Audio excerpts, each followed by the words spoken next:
Bana, mambo vipi? Mimi naitwa Vinex5 na hii hapa ni The Scope. Asante sana kwa kuchagua kuendelea kuitazama The Scope.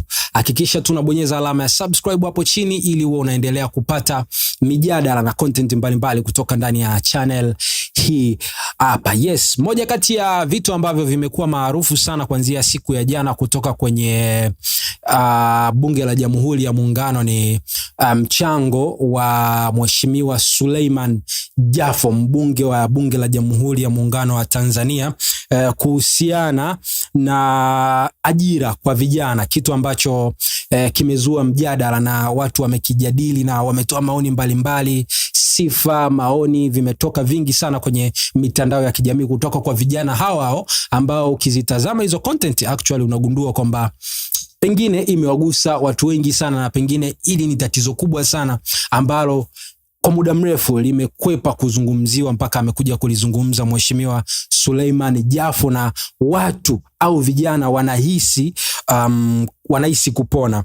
Yes, wanahisi kupona. So Mheshimiwa Suleiman Jafo alitoa mapendekezo kwa serikali na amesema atawasilisha pia kwa waziri mkuu kwamba anapendekeza kuwe na program maalum kwa ajili ya graduate ambao wanamaliza vyuo vikuu na vyuo vya kati, wawe wa graduate zaidi ya 50,000 kila mwaka kutoka vyuo vikuu na vya kati, wawe wanapata nafasi ya kuingia kwenye ajira au project maalum ambayo ni ajira za mkataba za serikali kwa ajili ya kugain experience ya miaka 3, then baada ya hapo ndipo watakuwa wanaendelea na maisha mengine wakiendelea huku na experience. Manake ukimaliza pale sasa ndipo unakuwa umemaliza, ndipo unaingia sokoni sasa kutafuta ajira wewe mwenyewe, lakini serikali inakuwa imekwisha kukupa advantage ya miaka 3. Alright? Lakini pia na malipo kadhaa ambayo aliyataja kwamba 500,000 kwa 700,000 kwa diploma na degree. So haya yalikuwa ni mapendekezo ya Mheshimiwa Suleiman Jafo, kitu ambacho kwa asilimia kubwa nilivyoangalia mitandaoni ni kitu ambacho kimepongezwa sana actually na graduate wengi inavyoonekana, either ni wanachuo au graduate, lakini pia watu wengi wa mtaani wamepongeza, na baadhi ya watu wamepata kuliongelea hilo na kuonyesha ni kwa namna gani kweli tatizo la ajira lilivyo kubwa. Kuna baadhi ya watu nimewasikiliza, sina uhakika alikuwa ni nani, lakini anasema kwa sasa hivi asilimia kubwa ya bodaboda mtaani, kila bodaboda ukimuuliza anakuambia ana degree au ana diploma, Kwa hivyo kitu kama hichi kitasaidia sana kupunguza idadi yao, kwa sababu watapata chance ya kwenda kufanya kwanza kazi serikalini miaka 3,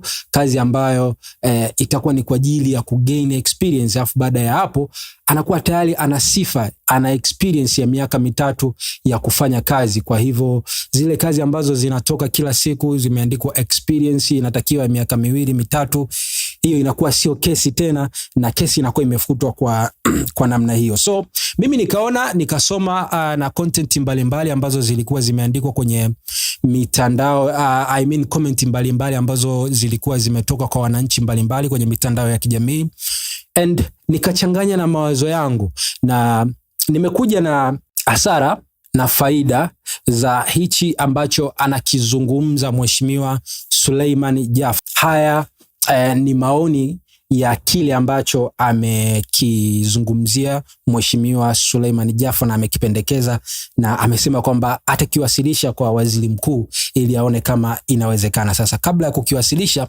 mimi nawasilisha mapendekezo yangu au na maoni yangu kama kijana kuhusiana na kile ambacho amekizungumza Mheshimiwa Suleiman Jafo.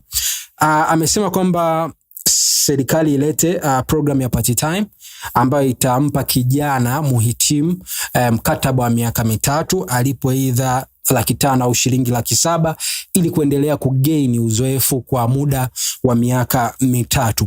Hizi ni advantage ambazo mimi nimeziona pale kijana atakapopewa nafasi ya kugain experience kwa miaka 3 kwa sasa hivi. So hizi ni faida ambazo mimi nimeziona kwa kama ushauri wa Mheshimiwa Suleiman Jafo utakubaliwa.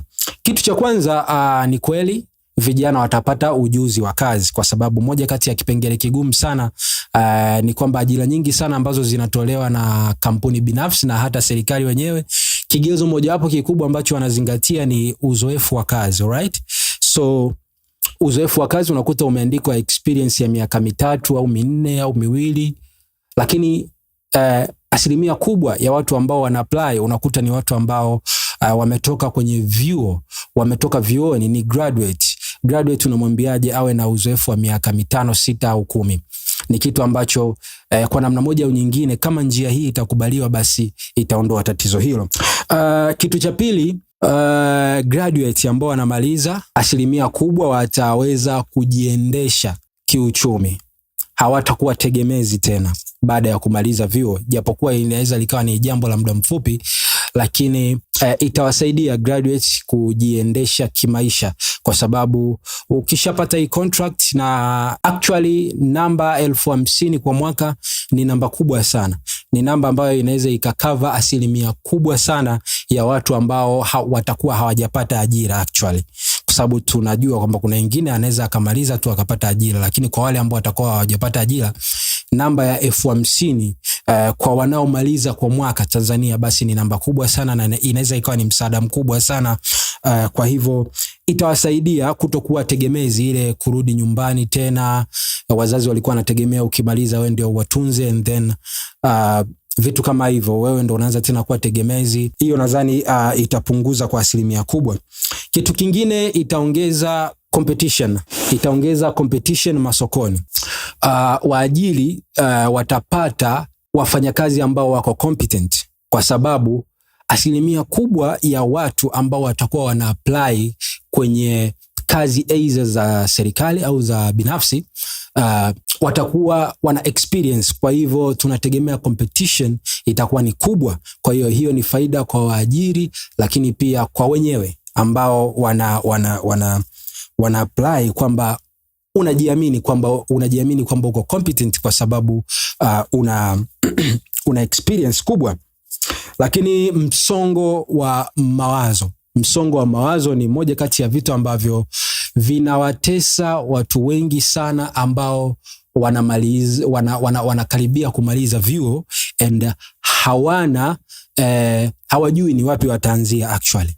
So hii kwa namna moja au nyingine itapunguza msongo wa mawazo. Kuna watu huwa wanafikia hatua ya kujiua actually kwa sababu ya mambo kama haya. Unamaliza, hujui unaanza wapi.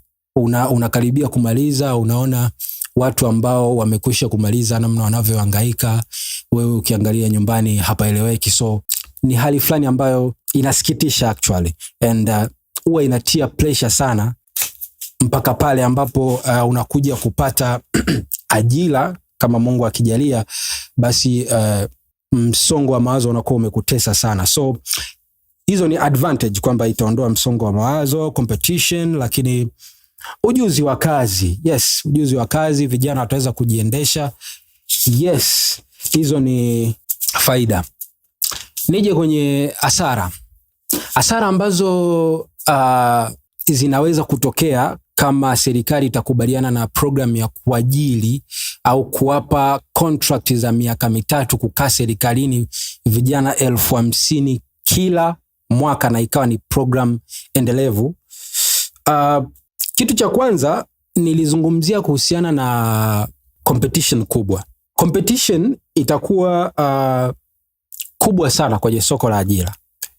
Hii ni advantage, lakini pia hii ni disadvantage, na ina pande mbili kwenye kuwa advantage au disadvantage. Ina pande hizo, ina pande mbili.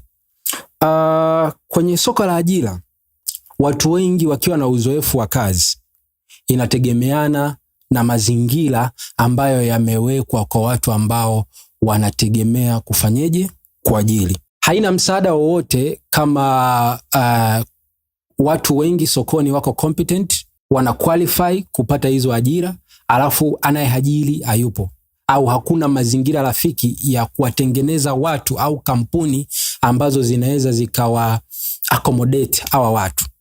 Kwa hivyo hii ni changamoto mojawapo ambayo serikali pengine inatakiwa iwe makini kabla ya kukubaliana na hili wazo, iangalie ni namna gani kwanza ya kufanya kuhakikisha kwamba sokoni kuna uhitaji mkubwa wa watu kuajiriwa, ndipo hizi program zipewe nguvu sana, kwamba zitengeneze waajiriwa wengi kuliko kutengeneza waajiriwa wengi wenye experience and then wanaingia sokoni wanakutana na mazingira ambayo sio rafiki. So hii ni hasara ya kwanza. Competition kwenye soko la ajira, una uzoefu wa kazi mkubwa, kila mtu ana uzoefu wa kazi, alafu makampuni yanayogawa kazi hakuna.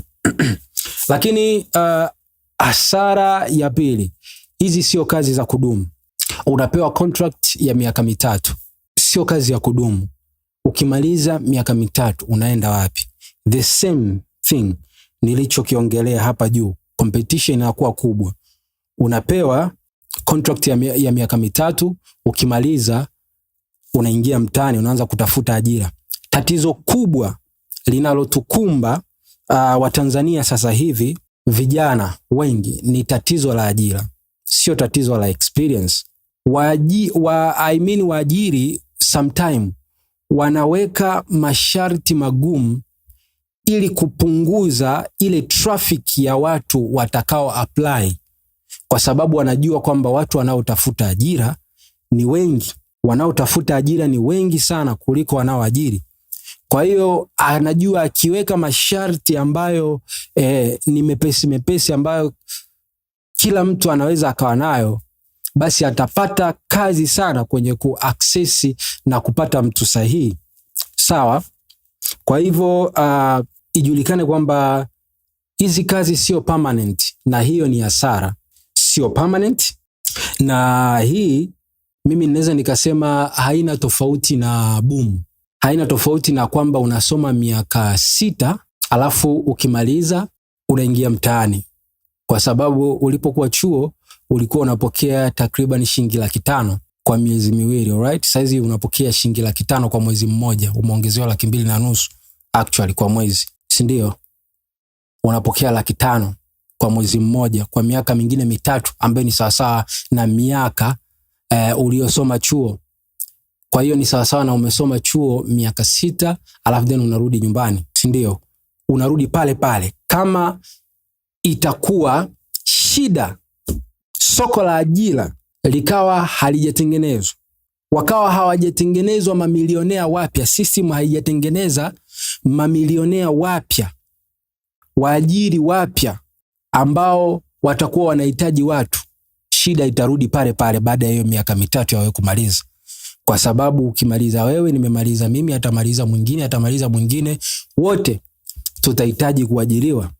Atatuajiri nani baada ya hiyo miaka 3? Sawa, tuna experience, lakini hakuna sehemu ambazo wanaajiri. Experience yako unaenda kuitumia wapi? Hakuna sehemu ambayo unaweza kujiajiri. Mazingira ya kujiajiri unakuta sio rafiki pia. Moja kati ya vitu ambavyo ni challenging sana kwenye nchi yetu pia ni mazingira ya kujiajiri. Mazingira ya kujiajiri yamekuwa ni magumu sana, na pengine ndio maana watu wengi sana wanaona ni afadhali ni kukimbia kwenye, kila mtu anaamini katika ajira kulingana na mazingira ya kujiajiri ambavyo yamekaa sio rafiki. So hasara ya pili ni kwamba hizi sio permanent job, sio kazi za kudumu, ni kama tu unasoma chuo and then ukimaliza.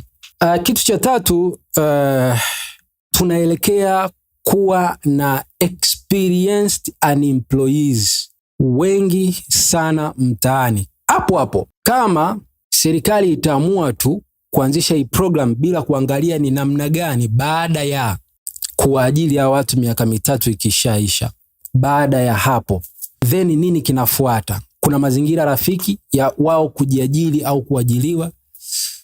Kama haitafikiria hilo, basi tulikuwa tuna watu ambao wanahitaji kuajiriwa ambao hawako experienced wengi mtaani. Kwa hiyo kitakachofuata, tatizo linalofuata baada ya hili la kuwa na experience, itakuwa ni experienced unemployees mtaani. Watu wengi ambao wana experience na wanahitaji kuajiriwa na hawajapata ajira, lakini wana experience na watakuwa wamejaa kwenye kila mitaa, wanashindwa kujiajiri, lakini wanashindwa kuajiliwa.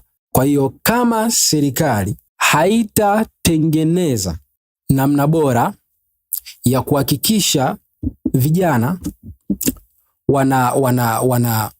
wanapomaliza hizi projekti zao za kupata experience kwa miaka 3, wakakutana na mazingira ambayo ni bora, wakakutana na mazingira ambayo ni rafiki, ambayo yanawawezesha wao kupata ajira, au wakakutana na mazingira ambayo ni rafiki yanawawezesha wao kujiajiri, tunatengeneza tatizo lile lile la kuwa na watu ambao watakuwa hawana ajira. Lakini sasa tunakuwa na watu ambao ni brave na wana kila sifa, lakini wanakuwa hawana ajira.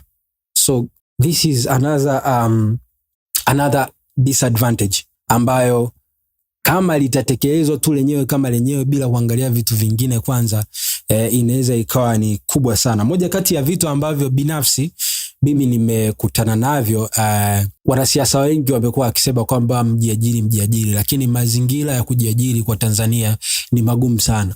Unavyoanzisha biashara yako tu, hata iwe biashara ndogo kiasi gani, utitiri wa kodi na makato, sijui manini, sijui mara mafaini yatatiririka pale mpaka wewe mwenyewe unaona haina maana ya kufanya biashara. Umefungua tu kijibanda chako kidogo, kila mtu atakuja anataka kodi, anataka ushuru, anataka nini. Utafikiri unaingiza shingapi, kumbe uingizi chochote. And they don't care. Yani hao watu ambao wamebahatika kupata ajira hapa katikati hapa, yani they don't care. Hawaangalii kwamba wewe inawezekana hapa, na sometimes wanajua kwamba wewe huuzi chochote, ila kwa sababu tu wamepata nafasi fulani ya kukunyonya wewe, basi wanaitumia wewe kuinyonya, and hawajali kitu chochote. Kwa ni mmoja kati ya vitu ambavyo vinawarudisha watu wengi sana kutegemea kwamba namna pekee ya kujikomboa kimaisha baada ya kusoma ni kuajiriwa. Hii ni kwa sababu ya mazingira ambayo sio rafiki unapotaka kujiajiri hapa Tanzania, na mamlaka na watendaji wengi namna walivyo huku chini, inakuwa ni changamoto sana. Kwa hiyo serikali ikitaka kutatua kweli, na kama ina lengo kweli la kuhakikisha kwamba inaondoa, najua haiwezi ikaondoa kwa 100% kubwa, lakini walau inapunguza, inatakiwa hakikishe kuna mazingira rafiki kwa watu ambao wanahitaji kujiajiri, hasa wasomi.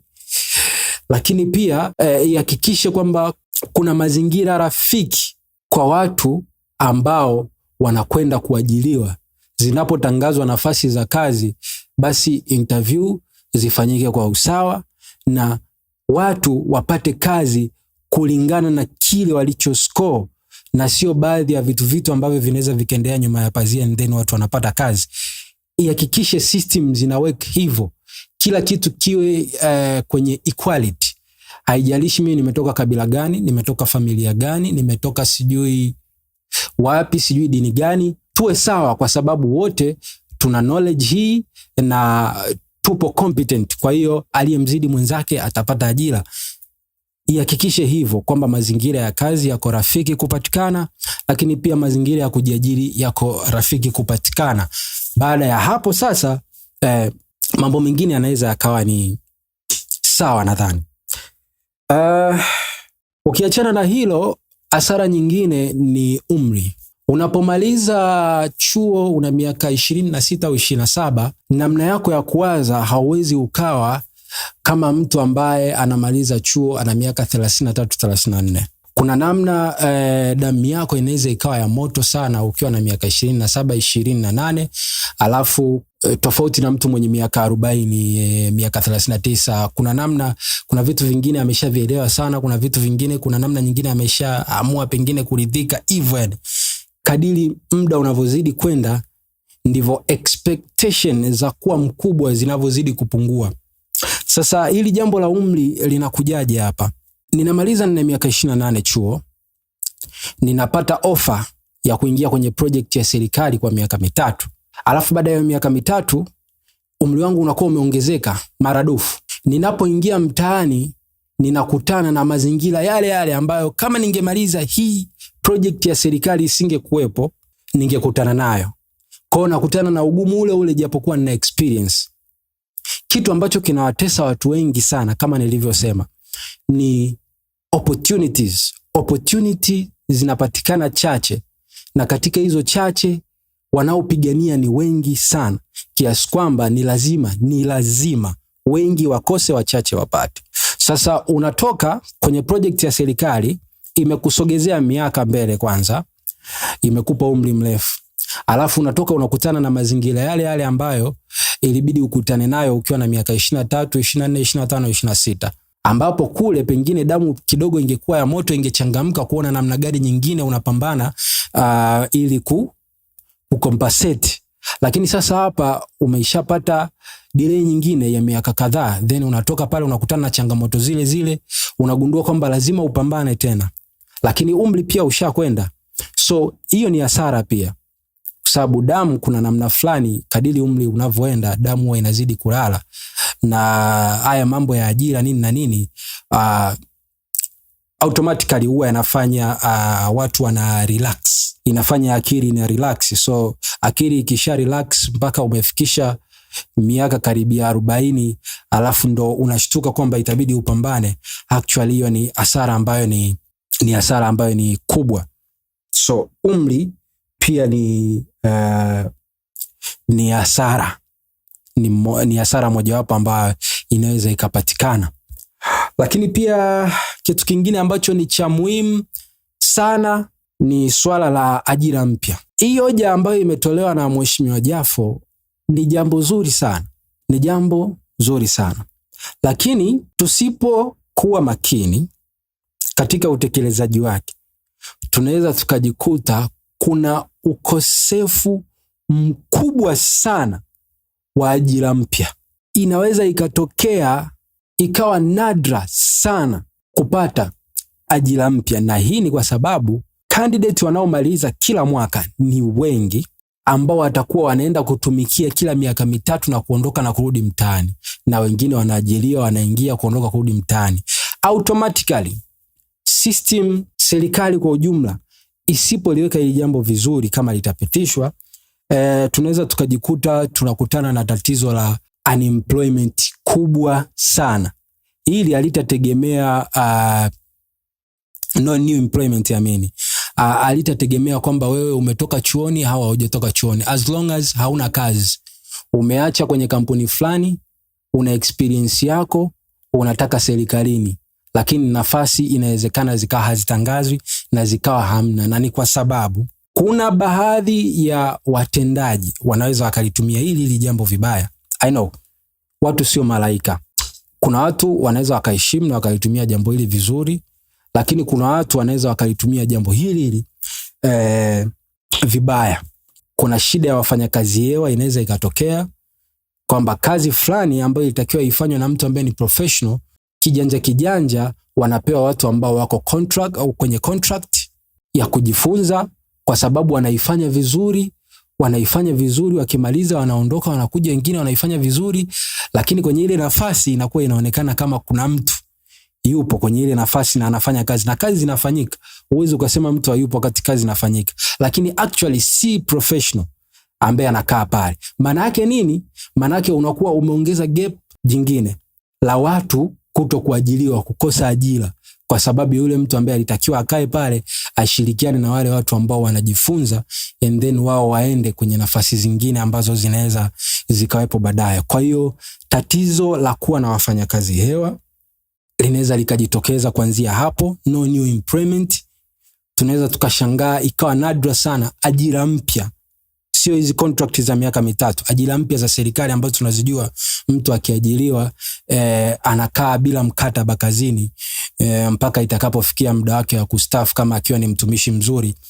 Tunaweza tukashangaa zikawa ni chache zaidi kutokana na watu kuwa wengi serikalini na kuonekana kila kitu kinaenda sawa na hakuna hitaji la kutangaza ajira kwa sababu watu wapo. So hii inaweza pia ikawa ni